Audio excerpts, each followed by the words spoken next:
Where can you find the newest thing in a minivan? Second door on your right, Plymouth Grand Voyager, with America's only available driver's side sliding door. Only from the minivan store at your Chrysler and Plymouth dealer. See your local Northwest Chrysler Plymouth dealer. Mike Donahue, News Center 6. O.J. Simpson's last line of defense. His lawyer tries on a knit cap and tries out his own glove experiment. Remember these words. If it doesn't fit, you must acquit. Lawyers for the people challenge the jury to ignore the defense, quote, smokescreen and Eye on America. Many of you were eyewitnesses to this piece of evidence. Why was it never presented to the jury? This is the CBS Evening News with Dan Rather. And this is a special Western edition. Good evening. O.J. Simpson's lawyers are making one last attempt to convince the jury that he's, quote, an innocent man wrongly accused of 2 murders.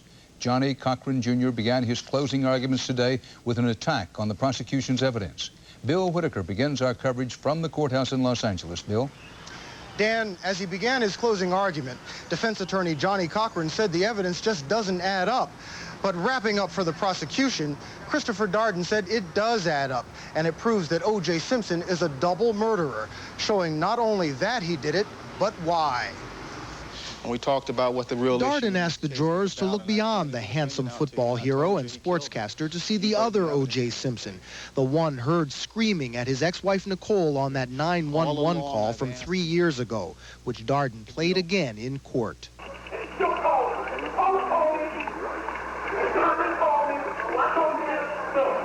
You think he's going to hit you? I don't know. Okay. Jurors looked disturbed. Family members cried as Nicole's voice filled the courtroom. Darden called her murder just 8 months later, planned and deliberate, culminating years of abuse, triggered when Nicole made it clear that day she was ending their relationship once and for all. The hate that he has for her that night, at that time, it's like it flows out of him and into the knife, and from the knife into her. As for Ron Goldman, you know, Ron, he was just at the wrong place at the wrong time. Nicole, she was in the wrong place for a long time. Flashing pictures of the bloodied bodies on the overhead screen, Darden said all the evidence points only one way, to O.J. Simpson. He was also one hell of a great football player. But he's still a murderer. He reminded the jury that Simpson has no alibi and attacked the defense strategy. When the facts and the law are against it, blame the police. Blame the prosecution. Point the finger elsewhere. Create a smokescreen. Then it was lead defense attorney Johnny Cochran's turn. He dismissed the prosecution's closing argument as mere cynical speculation, what he called the journey to justice hijacked by the LAPD. They were more concerned with their own images, the publicity that might be generated from this case, than they were in doing professional police work. The greatest obstacle to justice, he suggested, ex-detective Mark Furman. They allowed this investigation to be infected by a dishonest and corrupt detective. And as for the prosecution's timeline, he said Simpson didn't have enough time to commit murder. According to her theory, he rushes in, changes clothes, disposes of all these clothes, showers, packs, does everything, and comes downstairs and says, composes himself. Can you imagine that? I mean, who do they think they're talking to? In 5 minutes, he does all these things. The greatest proof of innocence, Cochran said, those bloody gloves. Like the defining moment in this trial, the day Mr. Darden asked Mr. Simpson to try on those gloves, and the gloves didn't fit. Remember these words. If it doesn't fit, you must acquit. And he also belittled the prosecution's idea that someone as famous as O.J. Simpson could hide his identity under a knit cap. You've been seeing me for a year. If I put this knit cap on, who am I? I'm still Johnny Cochran with a knit cap. And if you look at O.J. Simpson over there, and he has a rather large head, O.J. Simpson in a knit cap from 2 blocks away is still O.J. Simpson. It's no disguise. It's no disguise. It makes no sense. It doesn't fit. If it doesn't fit, you must acquit. And Cochran told the jury that despite prosecution claims, Simpson never physically abused Nicole after that 1989 incident. He's a human being, and he's not perfect. He's not proud of some of the things he did, but they don't add up to murder. Cochran told the jury that the murder seemed to him to be the work of professional assassins. And he asked how could anyone in the courtroom be certain that the real target of the killers wasn't Ron Goldman. That's something prosecutors are certain to address in rebuttal. Dan? Bill Whitaker at the courthouse in Los Angeles. Watching these final critical hours of the Simpson trial are two of our CBS News legal consultants in Los Angeles, former prosecutor Laurie Levinson, and with me here in New York, defense attorney Ted Wells. First, Laurie Levinson, tell me what you think was the best moment today for Chris Darden, starting the wrap-up of the prosecution, and the best moment so far for Johnny Cochran. I actually think the best moment for Chris Darden is when he asked two questions about the defense. He said, if O.J. Simpson didn't commit these murders, who did? If O.J. Simpson wasn't at the crime scene, then where was he? And those are the questions that the defense is now trying to answer. Cochran is finally getting into his stride and coming back after the prosecution's evidence. And his best moment has to attack, how did that glove get on the side of O.J.'s house? Does it make any sense? From the viewpoint of a criminal defense attorney, Ted Wells. Well, I thought Darden's best moment was when he was criticizing Johnny Cochran for not fulfilling his promise made during his opening statement to provide alibi witnesses like Gertis and Lopez. And when he talked about how Cochran said O.J. Simpson was playing golf and how there would be evidence to that effect, and how he pointed out that Cochran never produced any such evidence. In terms of Cochran, I think Cochran's greatest strength is really himself. The man has a force of personality, a charisma that neither prosecutor possesses. It's just a natural gift, and I think really at this moment he is really commanding the courtroom.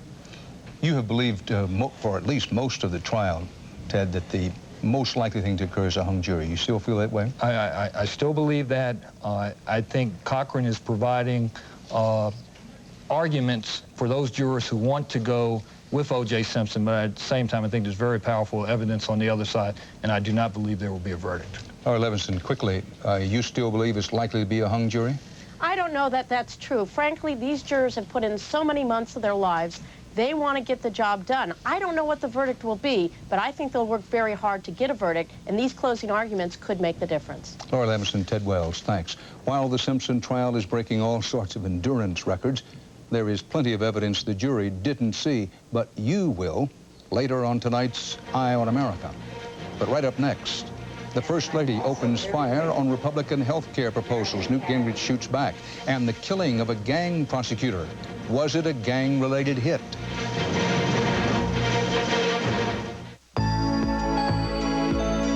When was the last time you played in the rain? Let your hair go wild. Flexed your muscles to the world. Stayed up past your bedtime. When was the last time you really had fun in a car? Riviera by Buick. Go ahead. Express yourself. Please pass the all fruit. Polaner all fruit is real fruit, sweetened only with fruit juice. Would you please pass the jelly? You'll call it delicious, you'll call it remarkable, but please don't dare call it jelly. It's a great time to be silver because you're over 50 and you haven't lost your edge. Now there's a Centrum made just for you. Centrum Silver for your changing nutritional needs. Centrum Silver. It's a great time to be silver. The threat of a federal government shutdown after October 1 for lack of funds appears averted, at least for now. President Clinton and Congress stepped back from the brink today and have agreed to stopgap federal spending for 6 weeks, hoping to use the time to resolve their deep budget and policy differences. Case in point, the bitter stalemate over Medicare coverage for more than 30 million older Americans and Medicaid coverage for millions of the nation's poorest citizens. On that score, First Lady Hillary Rodham Clinton roared back into the health care debate today after a long silence. She ripped Republican proposals as extremist and, quote, not the American way. Bob Schieffer reports. The room where Republicans hope to put final touches on their Medicare overhaul plan before voting on it was deserted most of the day, and staffers and press waited in Capitol hallways. Democrats had delayed the meeting with a parliamentary stall. hoping to block the legislation. Because somebody somewhere, sometime, has to say to people in the country, these changes are getting ramrodded through the Senate. That's what's going on here. As Democrats played for time, they got some unexpected help. Hillary Clinton has been virtually silent on health care issues since the administration's own health plan collapsed last year. But today she rejoined the fight, ripping the Republican Medicaid proposal. There is a right way and a wrong way to get our economic house in order. The wrong way is to cut health care coverage for millions of children, disabled citizens, and the poorest of older Americans, all to finance a $245 billion tax cut for the wealthiest families in our country. It caught Republicans by surprise. I haven't got a clue. I don't know why she said it. I don't know why she believes it. She's been traveling a lot. Maybe she hasn't studied our plan. I don't know. Labor groups who gathered outside claim Republicans are cutting a lot more than Medicare too deeply, but like Democrats inside, they know Republicans have the votes to force most of the spending cuts they want. What may not happen is a tax cut as large as Republican leaders once advocated. Several key Republicans now say if a tax cut is to have any chance of passing, it must be scaled back considerably. Bob Schieffer, CBS News at the Capitol. A disappointing setback tonight for early hopes of using gene therapy to reverse inherited illness. Researchers report experimental gene therapy has failed so far to help either muscular dystrophy or cystic fibrosis patients. Also today, a new benefit from an old remedy. A report indicates aspirin may indeed help ease chest pains in cardiac patients. And a federal drug advisory panel tonight rejected proposals to let cholesterol-lowering drugs be sold over the counter instead of by prescription only. The panel says the public is too confused to take them properly from over the counter.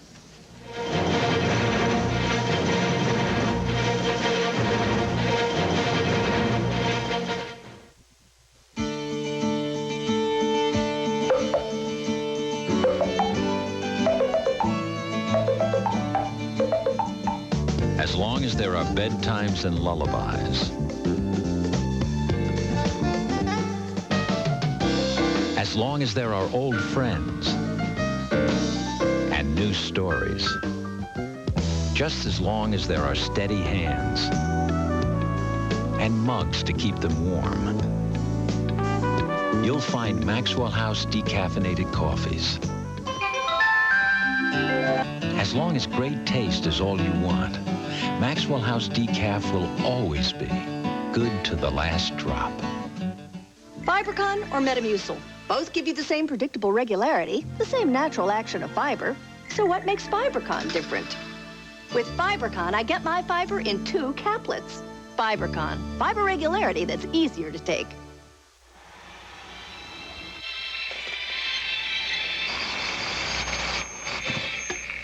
If you've been drinking Ensure, there's a little something you should know. Sustacal has more protein, less fat, and about twice as much calcium. No, Sustacal can't add years to your life, but it might help add life to your years. Reasonable Doubt. It helped get the Menendez brothers hung juries. It got Klaus von Bülow off the hook, and it's Marcia Clark's biggest worry. It is not a mere possible doubt. It's a doubt founded in reason. How reasonable doubt could spell freedom for O.J. Simpson. The story tomorrow on the CBS Evening News. A 16-year-old boy is the 4th suspect facing murder charges in Los Angeles today for killing a 3-year-old toddler during the ambush of a car full of people. The driver had taken a wrong turn down a dead-end street in a gang neighborhood. Here on the East Coast, in Boston, there is growing concern over what may be a sudden and sharp escalation of gang-related violence. In this case, as correspondent Randall Pinkston reports, it is the killing of a criminal justice official known for prosecuting gang crimes. The murder of 42-year-old Paul McLaughlin, Boston's lead prosecutor of street gangs, has shaken the law enforcement community from the rank-and-file cop on the beat to the state attorney general's office. The general assumption is, look, prosecutors have their job and it's making the justice system work, and they're immune from the retaliation. Minutes after leaving a train station as he prepared to drive home, police say McLaughlin was shot in the head at close range. No words, no warning. Assigned to a special state and local task force, McLaughlin had convicted 98 out of 134 defendants, leading to speculation that his murder was retaliation. We have not ruled out any motives, but we also have not ruled out the possibility that Paul was killed because he was an assistant attorney general. The suspect in McLaughlin's murder is described as a black male teen wearing a hood and baggy pants. African-American leaders remembering the 1989 Charles Stewart case in Boston, where a black man was falsely accused of murder, warn against a rush to judgment. We are still healing from the racial polarization that resulted, and we do not want to see this city take a step backward. The irony here is that Paul McLaughlin was a white Irish Catholic guy from West Roxbury, and he chose to have an impact in the poor and minority community. This is one of the communities where McLaughlin's work made a difference. He headed a strong new anti-gang program in the high-crime Boston neighborhood of Dorchester, where working-class Americans like Anna Rosa struggle to protect their homes and businesses. I've seen a big change in the neighborhood. Streets are safe. That people don't have to be scared to come out of their house and go to their corner store. The murder has apparently not scared off prosecutors. To the contrary, some of McLaughlin's colleagues are volunteering to take over his projects while they prepare to pay their last respects. Randall Pinkston, CBS News, Boston. Time Warner, now involved in a huge merger deal with the Turner Company, is cutting itself loose from one of its most controversial and profitable holdings. Time Warner today announced it's selling off a 50% stake in a record distributor specializing in gangster rap music. Well, the U.S. $100 bill is a prime suspect for counterfeiters all over the world, and so today, the Treasury unveiled a new edition. It's designed to foil even the most sophisticated computers and copiers. Ben Franklin looks the same, but his portrait is surrounded now by microscopic watermarks and curlicues, supposedly impossible to accurately reproduce. Next, the government orders a backdoor safety fix for minivans. And later, whatever became of the mystery envelope? Tonight's Eye on America. At this time,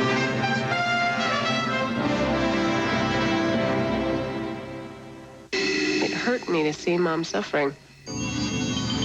She always had an excuse not to see a doctor. It's just the way she is.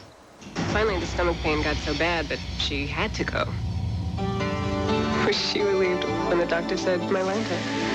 Nothing soothes away heartburn faster than Mylanta liquid.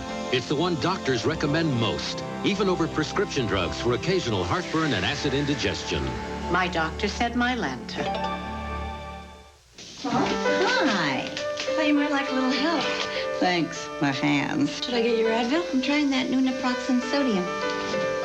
But this has special dosing restrictions for people your age. Your Advil doesn't. I'm older, 66. And what if you take this and your pain comes back? Oh. You may be in pain for hours before you can take more.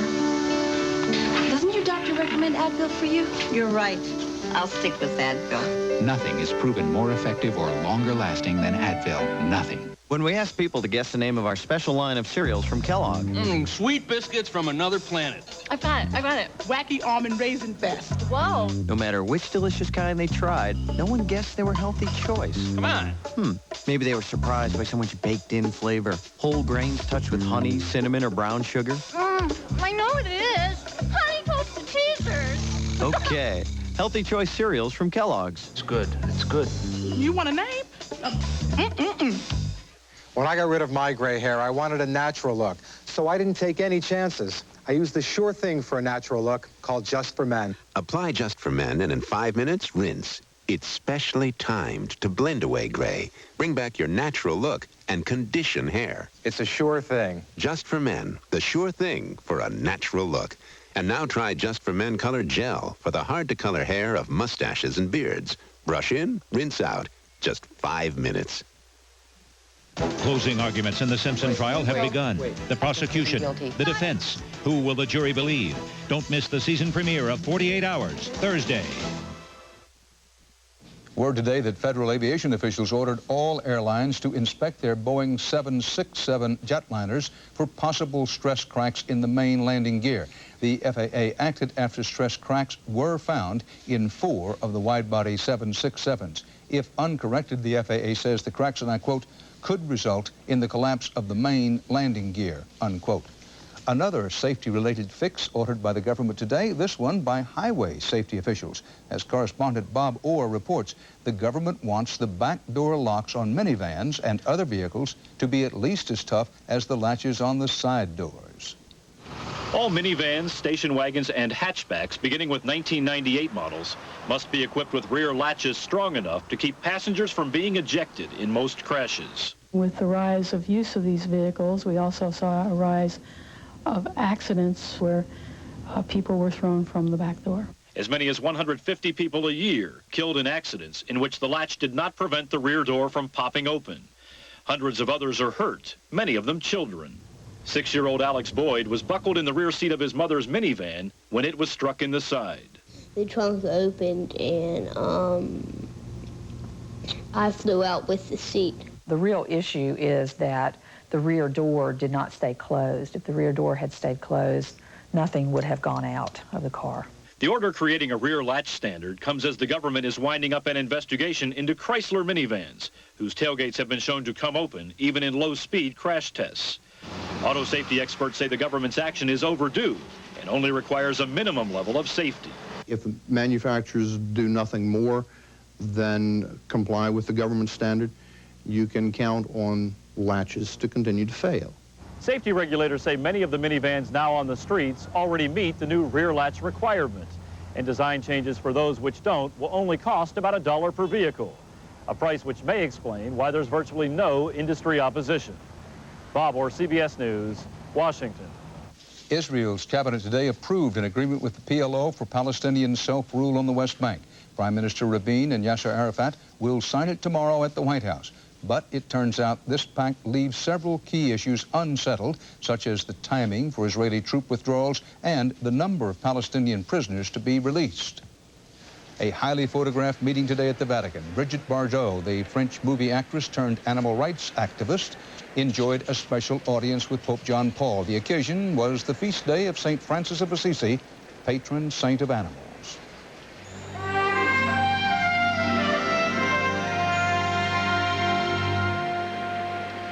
If you have minor arthritis pain, then keep your eyes on this hand, and you'll see something really remarkable. A pain reliever that can turn up the heat on arthritis. Just minutes after applying ultra-strength Bengay, you can actually see the heat using thermographic photography. That's because ultra-strength Bengay is the strongest, most advanced Bengay ever, and the only one with the powerful heating relief of 3 pain relievers, and it'll last for hours. Try ultra-strength Bengay and turn up the heat on arthritis. I'm 62. Can I still help prevent osteoporosis? It's never too late for Caltrate. Caltrate Plus has the extra calcium you need, plus 6 nutrients essential for healthy bones, whatever your age. It's never too late for Caltrate. It's the Olive Garden's never-ending pasta bowl. Choose your favorite pasta from our special menu, then manja. Enjoy as many free refills as you want with free soup or salad and breadsticks. The never-ending pasta bowl, just $6.95 for a short time at the Olive Garden. Stop blow dry or dry out with Neutrogena Heat Safe. Heat Safe works. My hair is shinier, softer, a lot less frizzy when I blow dry. Every day my hair looks better. It's a miracle product. Stop blow dry or dry out with Neutrogena Heat Safe. Now, all the strength of Imodium AD is concentrated in the smallest, easiest to swallow anti-diarrheal caplets ever made. So powerful they can work in one dose instead of dose after dose of the pink stuff. New concentrated caplets, only from Imodium AD. Come on, guys. Hi, Fran. How are you? Coffee and a jelly fill. Complete bran flakes. But he stares like I can't make a change. What's with you? I look like this when I joined the force? Well, no. I eat junk all day. I come home, I say I'm going to work out. I never do. I gotta do something. Thousands of people have started turning their lives around with 4 little words. Kellogg's Complete Bran Flakes. Hey, Fran. Can I make a switch here? I feel like I'm married to you. Kellogg's Complete Bran Flakes. It's a start. The defense pressed ahead tonight with closing arguments in the O.J. Simpson trial. When the jury finally gets the case, it'll have plenty to consider. testimony from scores of witnesses, video and audio tape, photographs, and more. But there is still other evidence that never made it into the trial. Jerry Bowen looks at what became of the Bronco chase and other unpresented evidence in tonight's Eye on America. The suspect is armed. It was the slow-speed odyssey watched round the world. But as far as the jury is concerned, O.J. Simpson's pathetic drive to suicide... Please think of the real O.J. and not this lost person. ...or his botched run for the border never happened. It was never made part of the evidence by either side. Everybody was going, well, I don't know what this means. He's running away, but he's driving slow. But he's got his passport, but he's got a suicide note. But he's got a gun, but he didn't shoot himself. I mean, it was just such a mess. Nobody wanted to touch it because they were afraid it'd stick to him. Mr. Douglas, can you retrieve the envelope? And it seemed everyone also knew of the mystery envelope. Transcripts later revealed it contained a knife police had missed in their search of Simpson's home. But it was not the knife and was ruled irrelevant, not to be seen by the jury. For reasons of legal strategy or rules of law, there was physical evidence the jury never saw, witnesses they never heard from, and some witnesses they did hear who may have had much more to say, but didn't. She would tell me quite a few times. She used to say that O.J. was going to kill her one day. She told you this? She told me that many times. House guest to the stars Kato Kalin was damning on a tape the jury didn't hear, but tongue-tied in court. How did they seem to get along? Okay, good. Still, his testimony made Simpson unaccounted for at the time of the murders, and prosecutors apparently decided that was good enough. There's a lady who lives next door. And remember housekeeper Rosa Lopez, the alibi witness Johnny Cochran promised? Estaba un carro blanco, Bronco. Her testimony was taped and shelved after she was caught in lies. The jury never saw her. There's another witness, Mary Ann Gerchis. Never heard Mary Ann Gerchis and her story of strange men at the murder scene after her felony conviction. Not a word from Lenore Walker, the defense domestic violence expert, who was to say Simpson was not antisocial. No reason given. Domestic violence, stalking. Much of the prosecution's domestic violence evidence was rejected by the judge. Nicole Brown's diary detailing their violent relationship, her call to a battered woman's shelter 5 days before the murders saying O.J. was stalking her. Inadmissible, said Judge Ito, because it was hearsay. But it wasn't the prosecution's biggest loss. The most cataclysmic error and omission is that carpet evidence, those fibers. The jury also didn't hear that carpet fibers from Simpson's Bronco and those found at the murder scene were a virtual match. Prosecutors had failed to share the findings with the defense, so the evidence was not allowed. That is almost a forensic smoking gun, and it wasn't there, and the prosecutor and me went, oh, no. Nor was the defense version of an emotional firestorm. Beggars. So you say? Virtually all of the infamous Furman tapes were kept from the jury, and so, presumably, was the most intriguing piece of evidence. I did not, could not, and would not have committed this crime. The testimony of the defendant. He never took the stand. Outside the jury's presence, he exercised his right not to. And his silence before the jury may be the enduring symbol of this case that could ultimately turn on the evidence never heard. For Eye on America, this is Jerry Bowen in Los Angeles. And that's part of our world tonight. As closing arguments continue into the evening, there will be more about the Simpson case on your local newscasts and first thing tomorrow on CBS This Morning. Dan Rather, reporting for the CBS Evening News. Good night.